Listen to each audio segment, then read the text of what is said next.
Magandang araw po mga kababayan. Ito po pag-usapan natin patungkol dito sa nangyari dito sa ating politikang sitwasyon dito sa ating bansang Pilipinas. Ito po mga kababayan.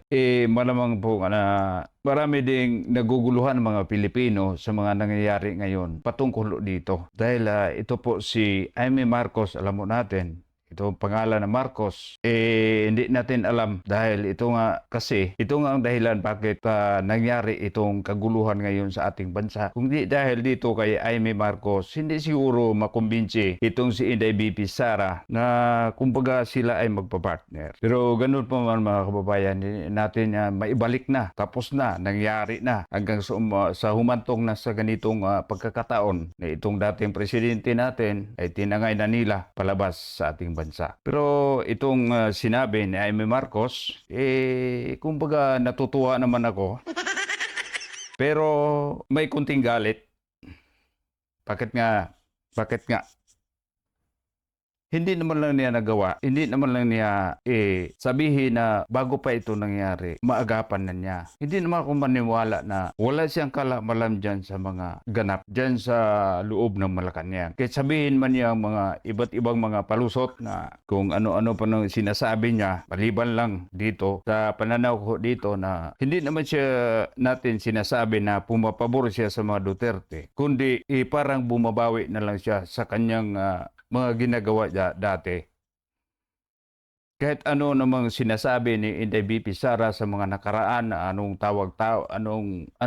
mga ekspresyon ni Inday BP Sara patungkol doon dito sa mga pamilyang Marcos. Pero ganun pa man, parang pinipilit ata ito ni Amy Marcos na bumabawi siya. Hindi natin alam kung anong dahilan ko, pero sa palagay ko, alam mo natin na siya ay magpapapili ulit bilang isang senadora. Pero tunghayan natin itong mga sinasabi niya. Banat kasi yan dun sa Marcos administration yung poll ads nyo. Wala tayong magagawa. Talagang marami ng tuloy-tuloy na kamalian. Hindi ko maintindihan kung sino talaga ang nag-a-advise.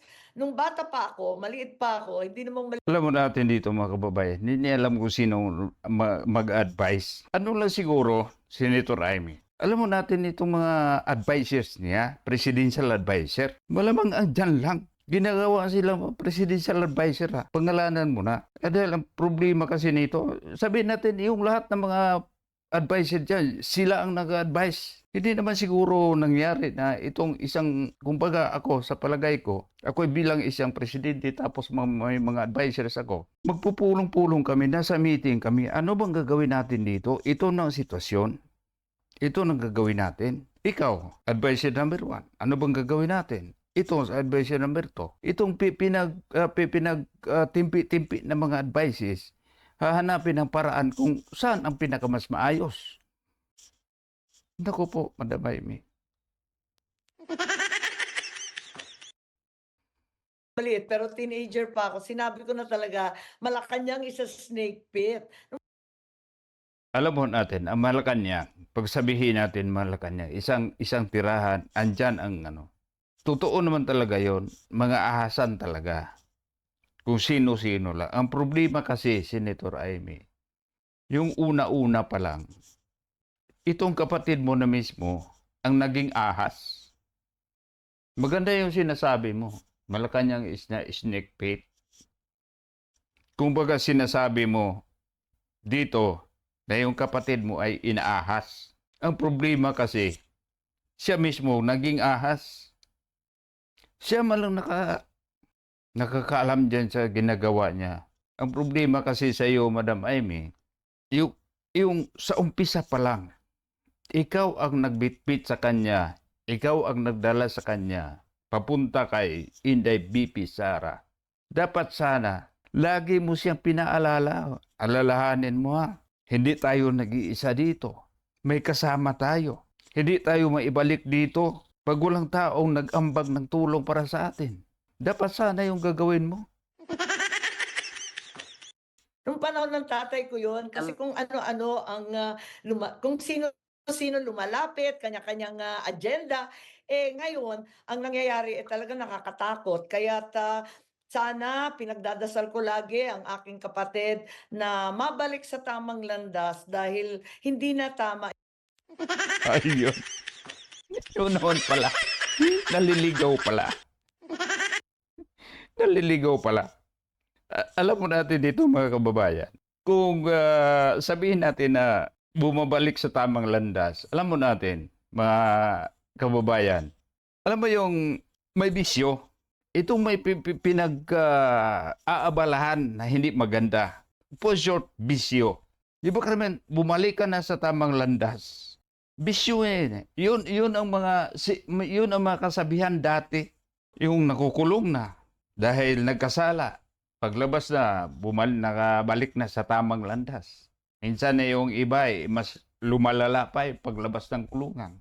Kung baga, may ginagawa talagang kalukuhan o bisyo, hindi yung pagkakamali na yung sa trabaho niya. Hindi ko naniwala dito na tungkol dito sa trabaho niya. Naliligaw ata. Kung baga, napunta talaga sa bisyo. Hindi ko naman sinasabing naniwala ako doon sa mga sabi-sabi na pinapalabas sa mga social media. Hindi naman ako sinasabing hindi ko naniwala. Pero hindi ko lang sasabihin ngayon. Baka nagkamali lang din sila. Dasal lang dati nagkamali. Pero ayon dito sa sinasabi ng pampansang ate na sana naman ay bumabalik sa tamang landas. Ako po. Itong mga pangyayari, itong politika na mapang-api, mangpahigante. Yun. Yun ang sinasabi namin. Wala na pang mapang-api, mapanghiganti. Sino ba dito? Sa punto dito sa mga Duterte at sa mga Marcos. Ang mga Duterte nagtatrabaho lang. Sabihin ko na lang diretso, ang mga Duterte nagtatrabaho lang ayon sa kanilang function, ayon sa kanilang katungkulan. Pero ano bang mga ginagawa dito sa ibang yung mga ahas pa na iba na nakapaligid? Alam mo natin, Madam Aimee, kung pagka sa ibon ba, birds have the same feathers, flocks together. Kung pagka sabihin natin na may ahas dyan, nakapaligid dyan sa kapatid mo, ahas din silang lahat eh. Magsama-sama silang ahas. Bakit nangyari itong pagbitbit ni PRRD doon sa ibang bansa? Wala nang aamin dyan kung sinong ahas. Dahil lahat na sila ay nagiging ahas eh. Ang itatanong sana dito, sino sa kanilang ahas lahat na ay may makamandag? Walang ibang makamandag na ahas dyan, itong kapatid mo, Madam Aimee. Hindi na siya ayos. Tutukan natin ang problema ng mamamayan. Balikan natin ang ating tungkulin. Ma'am, hindi ba kayo nag-try na tawagan siya para sabihin na yung sitwasyon ng bansa ganito, hindi ba siya nakikinig sa inyo? Hindi. Natural, hindi na yun nakikinig, Madam Aimee. Dahil doon eh. At paano pa naman makikinig kung baga siguro ang mali-mali yung mga approach mo. At saka, hindi ako naniwala, Madam Aimee, na wala kayong kontak kaysa sa personal na phone number, mobile phone. I-message mo man lang, pamilya kayo eh. Pwede nga mag-chat, magmensahe ka sa mga kaibigan mo lang. Yun ba kayang kayo magkakapatid? Sabihin natin, isang pamilya kayo, magkumustahan kayo. Ikaw bilang isang panganay, ako panganay din. Kung makikita ko, manabalitaan ko na may mali-mali yung ginagawa ng kapatid ko, maghanap ako ng paraan kung sino makontak ko. I-confirm ko ano ba ito ginagawa ng kapatid ko. Number 1 doon sa mama ko. Ako maniwala ako doon sa nanay nyo. Kung tatawag yun kay Presidente Bongbong. Hindi yun, iwan ko lang kung magiging mas sinungaling pa siya. Pag ang nanay na magkwento doon sa anak, naku po, hindi pwedeng babaliwalian ng anak yun. Dito lang, Madam Aimee, siguro may punto ka dyan sa mga sinasabi mo. Hindi ko naman sinasabi ngayon na naniwala ako dito sa mga sinasabi mo. Pero ganun naman, may punto ka dyan. Kumbaga may agenda ka para na lang sabihin natin hindi lumalala itong sitwasyon para safe ka. Dahil alam mo natin na malakas ang hatak ngayon dito sa Duterte.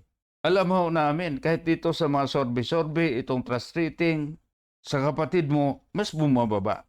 kay BP Sara mas tumataas. Dahil sa mga kagagawan nyo, hindi ko naniwala dyan na wala kayo talagang communication. Ako po, meron kayo. Maghanap ka ng paraan. Sabihin mo na maraming bantay. Ako po, ikaw isa ka rin sa kapatid, kasama. Pag hindi bantay, tawagan mo. Maghanap ng paraan. Sabihin mo, papuntahin kita, pumunta kami si nanay dyan. Mag-uusap tayo. Alam mo natin, si PRRD dati, kahit itong pinakamahirap, kahit itong bata, bakit makalapit doon kay Presidente Duterte dati? Mga nanay, inimbita sa isang event, mapapunta doon. Magagawa niya bilang presidente. Pero dito sa sinasabi mo, maluwag yun na dahilan. Alanganin ka lang siguro. Pero dito sa ginagawa mo, medyo kumbinsido ako konti. Pero may duda pa rin ako. Pero wala kami nagagawa ngayon dahil itay ini-endorso ka na ni Inday BP Sara. Alam mo namin na sinubaybayan namin ang Vice Presidente bilang isang proteksyon sa kanyang estado, bilang isang mabait na Vice Presidente. Pero dito sa ginagawa ninyo, hindi na kami, ibig sabihin, may tiwala kami kunti, pero wala na kami kumpiyansa. Sadly, marami nang nakapaligid at hinaharang talaga ang pag-uusap-usap namin. Malungkot ako dito talaga, hindi ko pinagmamalaki itong mga pangyayari. At hanggang dito lang po. Ito si Karyong. Magandang araw po sa ating lahat. God bless us all. Thank you so much and good morning, good night, or good evening kung saang dako man kayo sa mundo. Bye-bye. See you next time.